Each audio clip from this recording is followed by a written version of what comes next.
Bonjour à tous, Maxime Jobin, votre courtier immobilier résidentiel ici à Québec et votre concrétiseur de rêves et projets immobiliers. Donc justement, aujourd'hui dans la capsule immobilière numéro 2, on démystifie ensemble ce qu'est la garantie légale de qualité, les impacts qu'elle a pour un acheteur et un vendeur. Restez à l'écoute. Aucun acheteur ne veut risquer de débourser d'importantes sommes d'argent suite à l'achat d'un immeuble à cause de vices apparents ou cachés, puis il n'y a aucun vendeur qui peut payer pour ces problèmes-là suite à la vente de son immeuble. Donc la garantie légale de qualité fait partie de la garantie légale qui est octroyée à l'acheteur qui achète un immeuble justement par le vendeur. Donc ça, il y a deux volets dans cette garantie légale-là. Il y a le volet droit de propriété qui sont les titres afférents à l'immeuble. Puis il y a le volet qualité, donc la garantie légale de qualité, c'est ce dont on va parler aujourd'hui en fait. Vous avez la définition de la garantie légale de qualité qui s'affiche à l'écran maintenant. Mettez la vidéo sur pause, prenez le temps de lire, de bien comprendre. J'ai mis en gros les parties vraiment les plus importantes, donc on s'en reparle dans quelques secondes. Donc décortiquons ce que ça veut dire ensemble. En fait, la garantie légale de qualité, c'est une garantie du vendeur faite à l'acheteur. Comme quoi là, au moment de l'achat, il n'y a pas de vices, donc il n'y a pas de défauts là, qui sont tellement importants qui empêchent l'utilité de l'immeuble. Que ces vices-là, en fait, sont déclarés et connus de l'acheteur. Donc, cette garantie-là, évidemment, elle permet d'avoir un recours contre le vendeur dans le cas où est-ce qu'il y avait des vices, justement, existants, qui étaient cachés au moment de la vente, qui sont apparus après l'achat. Donc, cette garantie-là va venir couvrir, en fait, la diminution de valeur de l'immeuble ou les dommages que le vice a créés par rapport à l'immeuble. OK, on y va avec un exemple pour bien comprendre.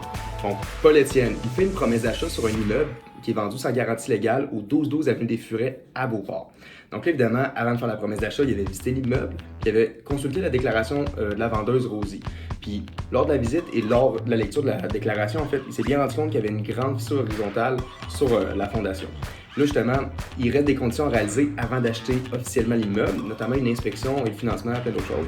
Donc là, quand l'inspecteur de Paul Loïc arrive, il dit bien à Paul, hey, regarde, tu as une grande fissure horizontale sur ton immeuble, ça va être à prendre en charge éventuellement. Donc Paul décide tout de même d'acheter l'immeuble et devient propriétaire quelques semaines après. Donc là, Paul, il vit dans son immeuble, il est bien content, il est très heureux, mais à un moment donné, il se rend compte que la fissure horizontale est en train de s'agrandir, de s'aggravir. Là, il faut qu'il prenne en charge le problème.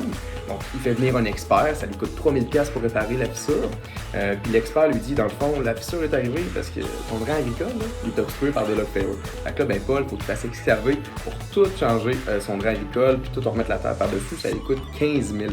Dans ce cas-ci, Paul-Étienne, l'acheteur, n'a aucun recours contre Rosie, la vendeuse, avec son 18 000$ de facture qu'il vient d'avoir quelques semaines après être devenu propriétaire. Pourquoi? Bien, premièrement, la fissure qu'il y avait sur la fondation, Paul la connaissait. Rosie l'avait déclarée et l'inspecteur avait averti Paul des impacts de ça. Paul a tout de même décidé d'acheter. C'est arrivé, il doit assumer ça. Ensuite de ça, pour ce qui est du drain agricole, bien ça c'est un vice en fait caché qui était inconnu de Rosie. Par contre, Rosie avait vendu sans garantie légale de qualité, donc Paul n'a aucun recours. Allons-y avec un autre exemple où est-ce que c'est le vendeur qui vend avec une garantie légale. Donc, disons Yannick qui veut vendre son jumelé avec son courtier Maxime. Il parle de la mise en marché. Évidemment, Yannick dit à Max, je veux vendre avec une garantie légale.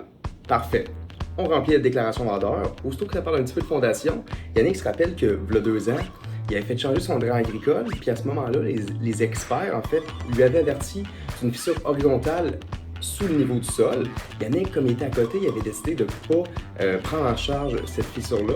Donc là, évidemment, il ne déclare pas dans la déclaration vendeur et ne le dit pas à Maxime non plus. Donc là, Yannick, il vend son immeuble avec Maxime, il déménage, il est hyper content. Quelques semaines après la vente, par contre, il apprend que Laurie, l'acheteuse de son jumelé, lui réclame 10 000$ pour réparer la fameuse fissure, puisque maintenant, elle cause un danger structurel à l'immeuble. Comment Laurie a appris ça? C'est simple. Elle a appelé les experts en excavation qui avaient changé le drain il y a 2 ans pour Yannick. Puis eux, il y avait une autre dossier comme quoi Yannick était informé de la fissure. Mais dans cette situation, Yannick, le vendeur, qui vendait avec une garantie légale de qualité, doit totalement couvrir les frais réclamés par Laurie de 10 000$, puisqu'il connaissait l'existence du vice caché. Et de mauvaise foi, il a décidé de ne pas le déclarer, de ne pas le dire à son courtier, puis c'était inconnu de l'acheteur évidemment. Donc, dans le cas d'un acheteur qui achète un immeuble vendu sans garantie légale de qualité, l'acheteur doit toujours se rappeler qu'il n'y a aucun recours sur les vices visibles, il n'y a aucun recours sur les vices inconnus du vendeur au moment de la vente, il n'y a aucun recours non plus sur les vices qui sont déclarés par le vendeur. Par contre, l'acheteur garde toujours son recours sur les vices en fait qui ont été cachés de mauvaise foi ou non déclarés par le vendeur. Donc maintenant, dans le cas d'une vente sans garantie légale de qualité du côté du vendeur, qu'est-ce qui se passe? Bien souvent, tout dépendant du marché, ça va faire baisser la valeur marchande de la propriété. Ça va s'accompagner de la mention suivante. Ensuite de ça, en excluant cette garantie-là vous, en tant que vendeur, vous n'êtes plus responsable des vices qui sont cachés et inconnus de votre part.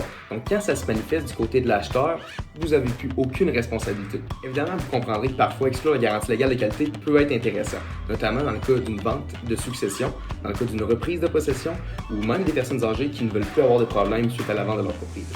Par contre, et je le redis, un vendeur qui exclut la garantie légale de qualité n'est pas à l'abri de recours éventuel de l'acheteur s'il est de mauvaise foi et décide de ne pas déclarer certains éléments qu'il connaissait au moment de la vente. Il faut être bien conseillé par son courtier immobilier lors d'une transaction en fait qui implique l'exclusion de la garantie légale de qualité. Donc pour vendre, acheter ou investir, ou si vous connaissez quelqu'un qui veut vendre, acheter ou investir, mon numéro apparaît juste ici. Mon adresse courriel est juste là.